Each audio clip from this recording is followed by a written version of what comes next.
Inilah ketegangan antara warga dengan petugas pemadam kebakaran Kota Cirebon saat kebakaran rumah di Jalan Evakuasi, Kota Cirebon, Jawa Barat, Senin siang. Warga yang panik melihat rumah terbakar bahkan melontarkan makian kepada Komandan Damkar hingga memicu kemarahan para anggota. Keributan berlangsung sampai proses pemadaman selesai dan nyaris berujung adu jotos. Sementara itu, kebakaran menimpa sebuah rumah warga di Jalan Evakuasi. Api yang berasal dari bagian tengah rumah dengan cepat membesar dan menjalar hingga ke depan dan atap yang dipenuhi material mudah terbakar. Petugas damkar yang menerima laporan segera mengerahkan 4 unit kendaraan dan berhasil mengendalikan api setelah berjuang selama 1 jam. Petugas damkar menyayangkan keributan yang terjadi saat proses pemadaman sehingga sempat menyulitkan koordinasi. Mereka memastikan penanganan dilakukan sesuai prosedur karena tim tiba kurang dari 10 menit setelah laporan masuk, lalu bertaruh nyawa menerobos kobaran api. Petugas pun menolak tudingan makan gaji buta karena saat kejadian seluruh anggota tengah berjuang meredam si jago merah.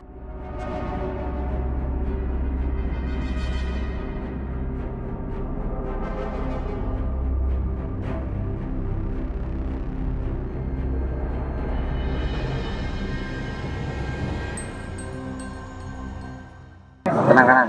Ya, kami dari Dinas Pemadam Kebakaran dan Penyelamatan Kota Cirebon mendapatkan laporan kejadian kebakaran di evakuasi. Laporannya sebelah BPJS, kantor BPJS Ketenagakerjaan, dan kami langsung kerahkan anggota sebanyak 3 unit untuk penanggulangan awal. Dugaan sementara apa, Pak Nur?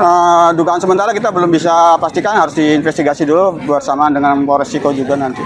Untuk armadanya sendiri menunjukkan berapa armada? Armada kita menunjukkan 4, Pak, 4 unit dan 1 unit perbantuan dari Kabupaten Cirebon ya, Pak. Nanti jam berapa? Nanti jam berapa kejadian? 11.30 laporannya. Nanti bisa dijelaskan oleh Dan Mako ataupun Dan Komandan Plutonnya. Selesai penanganan? Selesai penanganan sekitar 1 jam lah. 1 jam ya? Pak Nur, tadi ada kendala, seperti apa sih kendalanya, Pak Nur? Tadi mungkin lebih ke emosional dari warga ya, yang memang kita harus buru-buru memadamkan, dan kita sebetulnya sudah tahu triknya karena memang resiko material yang terbakarnya kan sebetulnya nggak terlalu berbahaya karena baja ringan dan atapnya juga pakai seng. Selanjutnya juga kompartementasi, artinya jarak antara rumah dengan rumah itu tidak berhimpitan, tidak berdampingan, sehingga secara analisis oleh kita bahwa tidak mungkin merembet kemana-mana. Kita space, kita batasi perjalanan apinya sehingga kita bisa terpadamkan. Ketegangan tadi, Pak Nur? Ada sedikit, saya nggak terima itu ketika saya langsung di fitting ya, dan oleh masyarakat ya, saya tidak tahu identitasnya. Pengen saya sih masyarakat tuh percaya aja kepada pemadam kebakaran. Kami juga memiliki teknik khusus ya, kami juga berpendidikan, berlisensi sesuai dengan standar operation prosedur yang kita lakukan.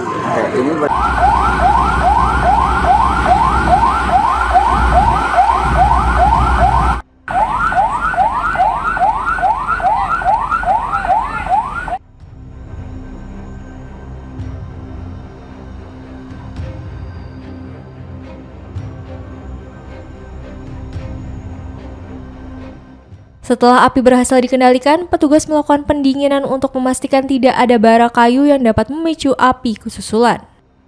Belum diketahui pasti penyebab kebakaran, tetapi kerugian ditaksir mencapai ratusan juta rupiah.